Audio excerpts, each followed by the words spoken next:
I was just talking with a friend of mine who shared with me that she was feeling this overwhelming urge to declutter and organize.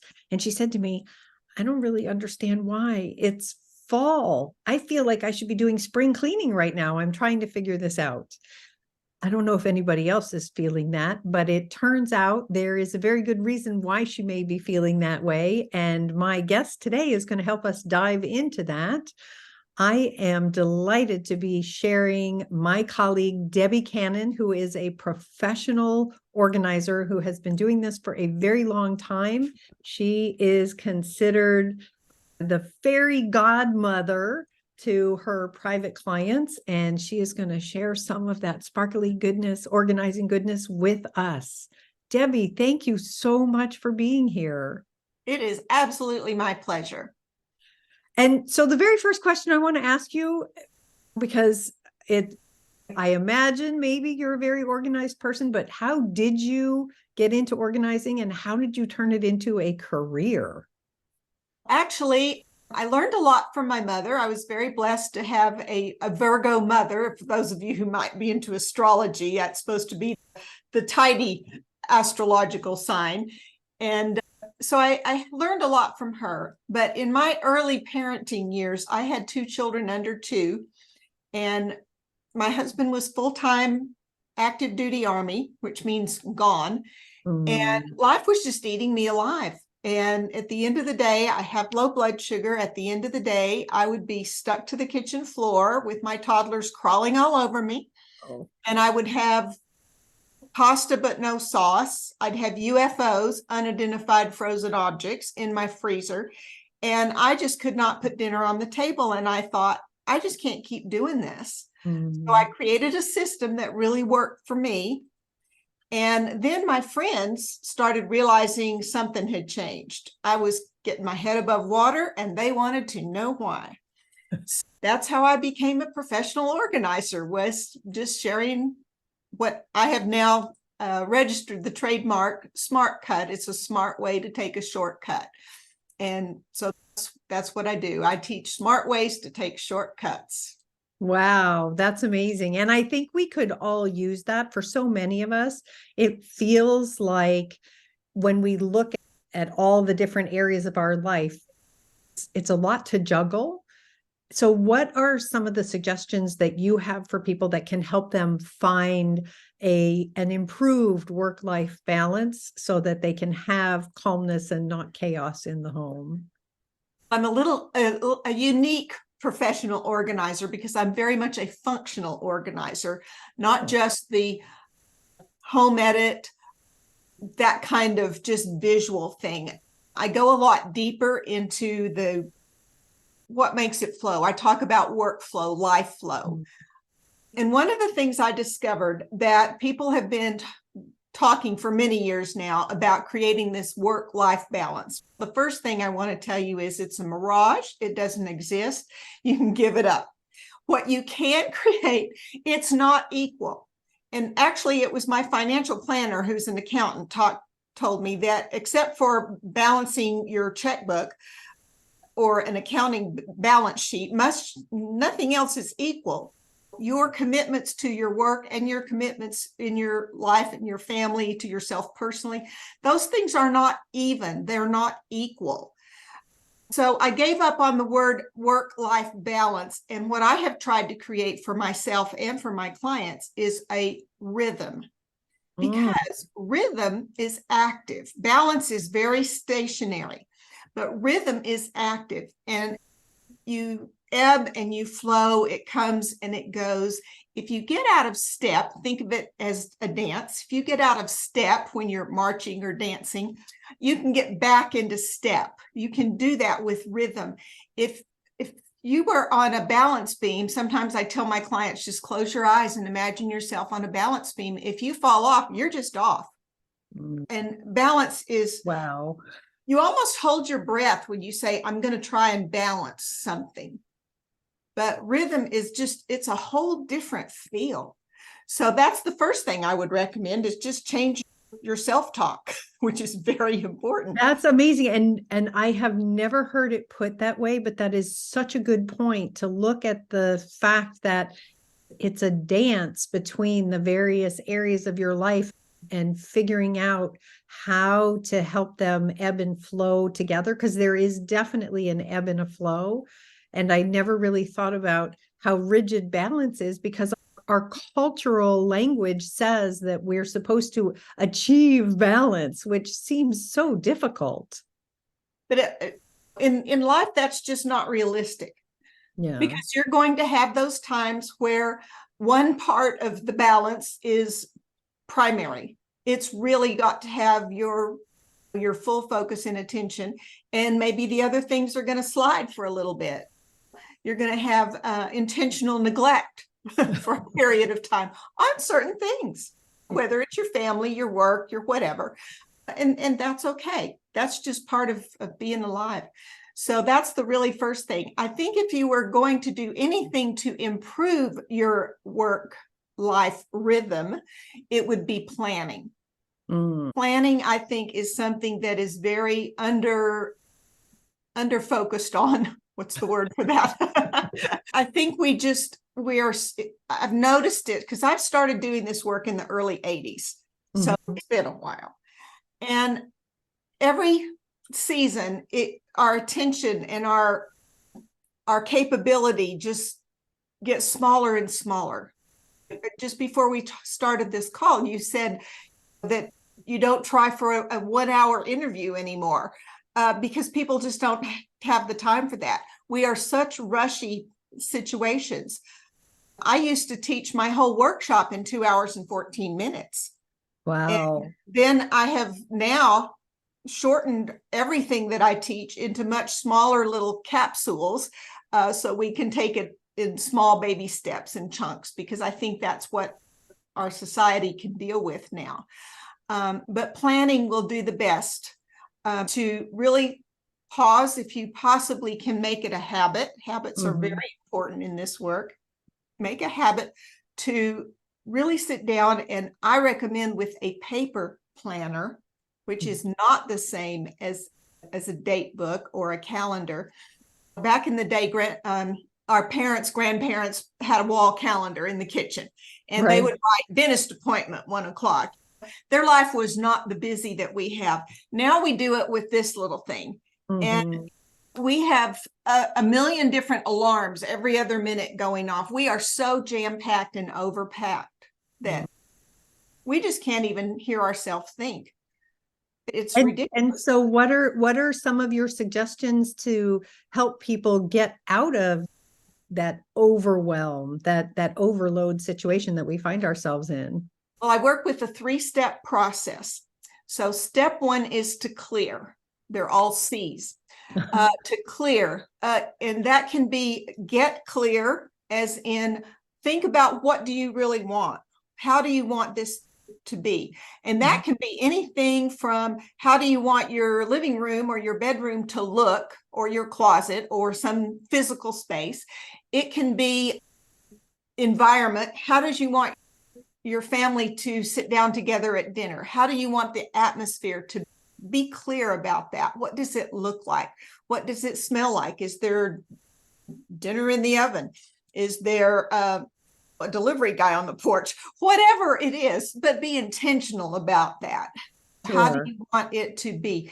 And so getting clear on what you want is very important. And of course, in your work, it's clear. Get clear on what's important to your health. Sure, so absolutely. It can also be just the decluttering, traditional organizing of decluttering, clear, get rid of the stuff. And we all have 80% of what we have in our home and in our purse and in our suitcase and everywhere else. 80% of it is stuff we don't even use. That's shocking to really get in and realize that you probably only wear 20% of the clothes in your closet. Yeah. That's amazing. That's a very good thought. That's a very good point. So what's step number 2?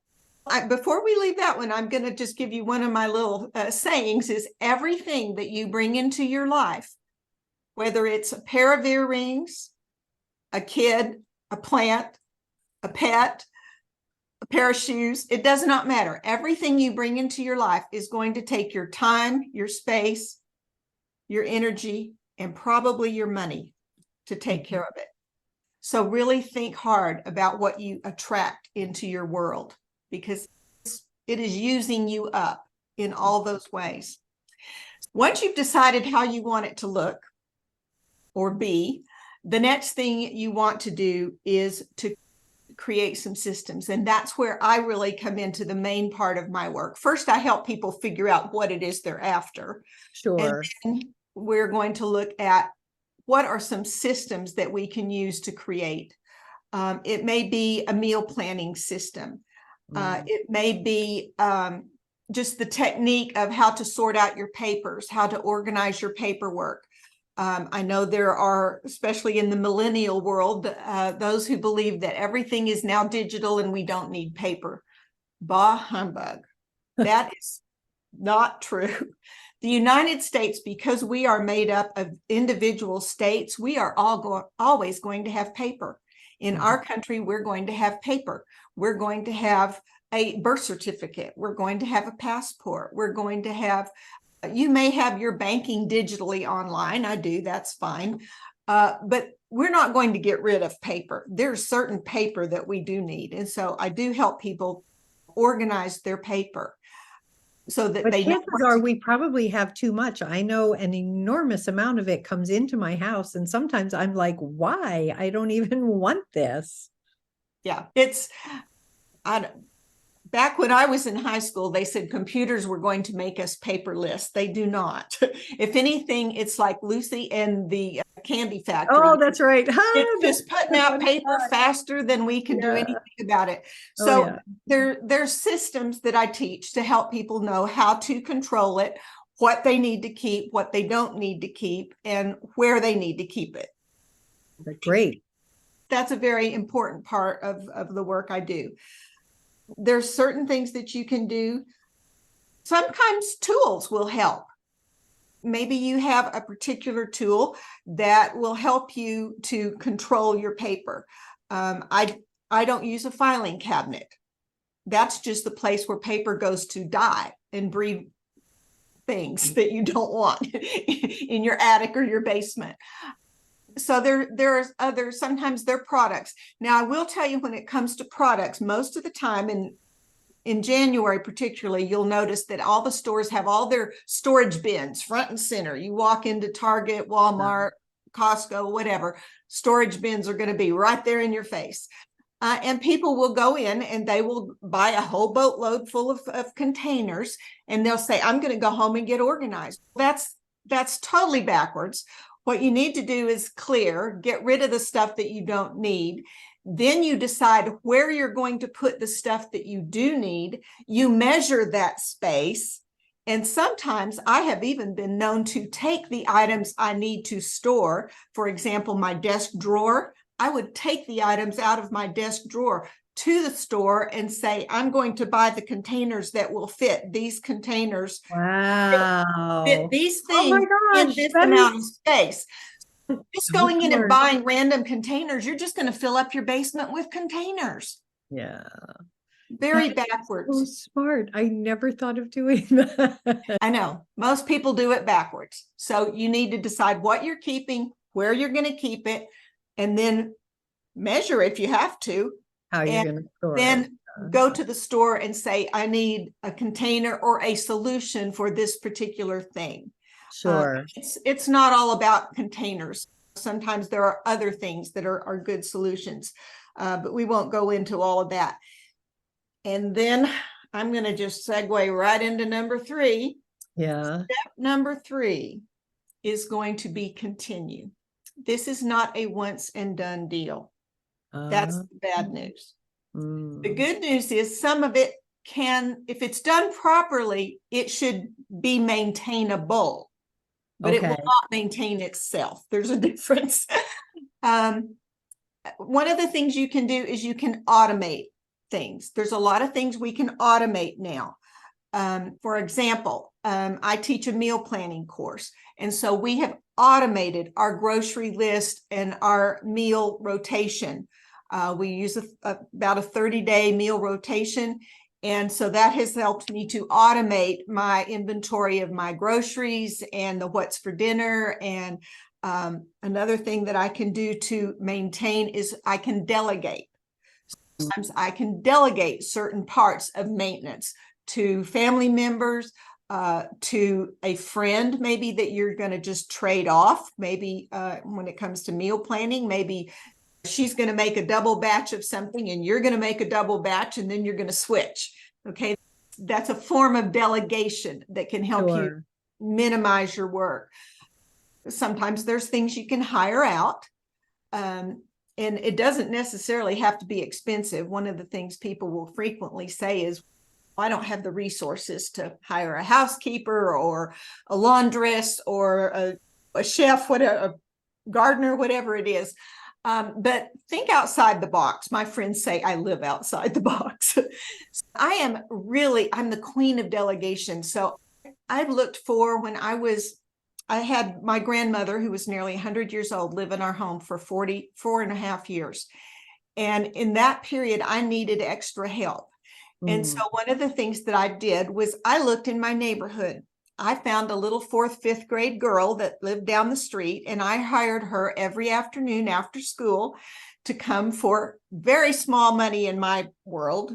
It was big money in her world. And she would come in and I had a routine, washed her hands after school, and she would unload my dishwasher. She would sweep off my porch. She would fold laundry, any little chores like that she could do. And for a few dollars a week, she was in heaven because she had this great job. And I needed just that little bit of help.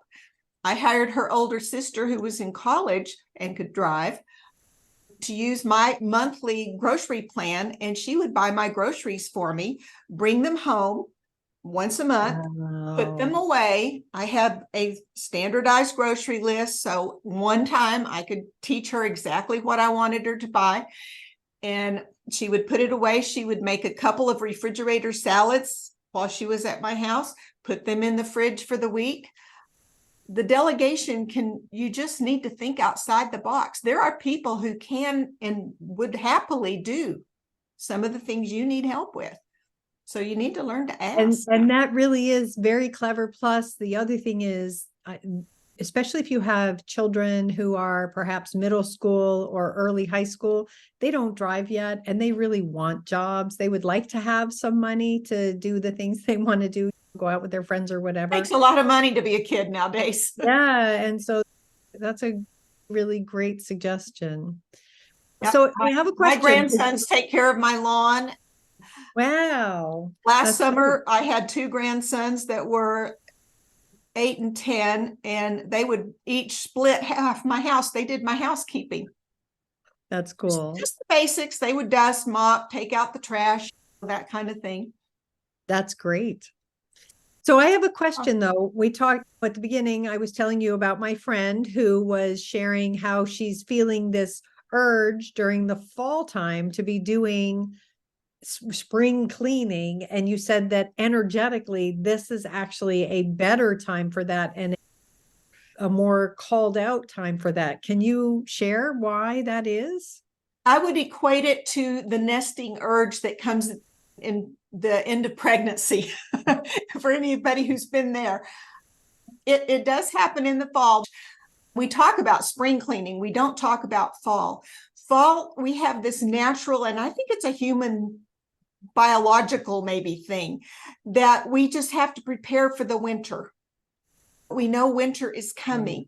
And so there are things like, if you're a gardener, which I know you and I both are, there's things you have to do to wind up your gardening, to preserve your foods that you've grown or whatever. But there is just, and it's part of the harvest season. Think back to the pioneers and the settlers. It was harvest season. So they were making preparations for the next season.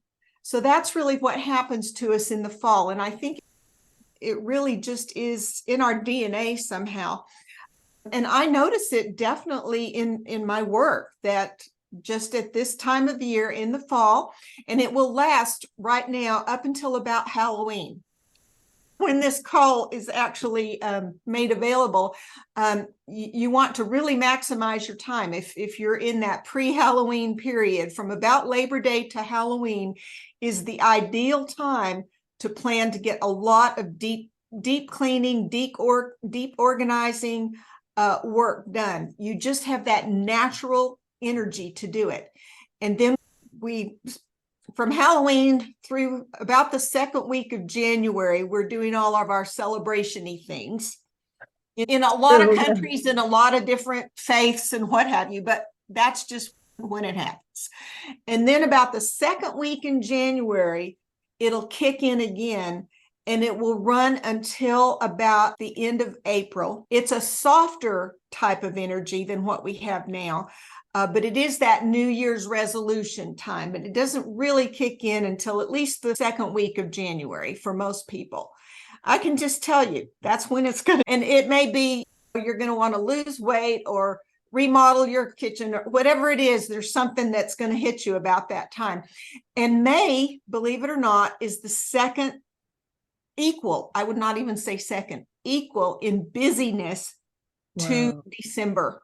Now, so give it up. Don't even think about it. May is just a really busy time. If you're gardening, where I live, gardening, we can't really start any of that until Mother's Day. So second Sunday of May, but it's very over full already. You're going to have, if you have children in school and sports, they're going to have their end of school everything, their sports everything. There's just a lot of hubbub going on in the month of May. So I make intentionally leave May as open as I possibly can. I don't plan to put stuff there because it's going to fill up on its own. Wow. I try to get everything I can do out of December. I try to get that done preferably before Halloween. No, that's great. This has been amazing. You shared so much information. I love the out of the box thinking, the strategies that you've shared that you've been able to incorporate, and I'm sure taught many of your clients to utilize as well. What would be one thing that someone could do that could help them like right now? I will tell you one of my favorite SMARTcut. It is, you may have heard of people in business, they talk about finding your 6 most important things. I don't know about for men in business, but for women and women in business, the formula that I found that works best, instead of teaching them to do the 6 most important things today, I teach them to do 2, 2, and 2. Okay. So I try to help people work on, plan, not think, but plan, preferably write it down. 2 things that you want to do for yourself personally as a human being. Each day you're going to do these 2, 2, 2s. So it could be you're going to meditate, you're going to get a manicure, you're going to go to a doctor's appointment, whatever it is, but 2 things that are all about, as women, we're the last ones on the totem pole. I'm just telling you. 2 things for your family. Okay. And that can be for the people in your family or for your household. So maybe it's going to be empty the dishwasher. Maybe it's going to be take a kid to the park. Whatever it is, but try to come with 2 people. This is part of getting that rhythm, not balance. Things that if you have a business or a work or a primary activity occupation, it might not be a paid occupation, but 2 things that you do for that. For me, I'm an entrepreneur, so I do things for business. So I would think of 2 things that I'm going to do for my business today. We tend to go around and write out these long lists and give it up. You can't do that much stuff.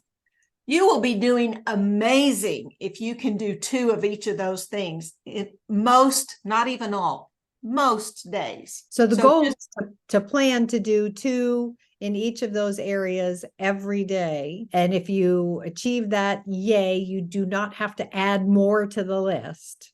And if you don't, then it's looking at your systems to see where you can make things easier so you can achieve it the next time you come up to that item. And don't expect it to be perfect. But I think the big gift of this is just scaling back our expectations to the point of a more rhythmic, manageable situation rather than thinking, I've got this list of 29 things I think I'm going to get done today. You're just not.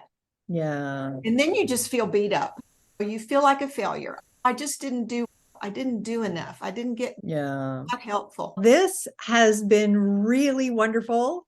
I took some notes. I'm excited and I can't wait to have everybody else implementing some of the things that you've shared with us as well. If someone wanted to connect with you a little bit deeper to learn more or to take it to the next step, where would they find you? They find me at my name, Debbye Cannon. That's great. I will put that link down below. Thank you so much for joining us. This has been really wonderful. And for those of you who are listening, I encourage you to check out Debbie's website. I know she has a free video on her website that you can check out. In addition to this fabulous interview that we've just done, I'll make sure to put that link down below. And I also want to remind you, as Debbie said, it is progress, not perfection. And in everything you do, make today a healthy day. Thanks, folks. Bye-bye. Thanks, Mira.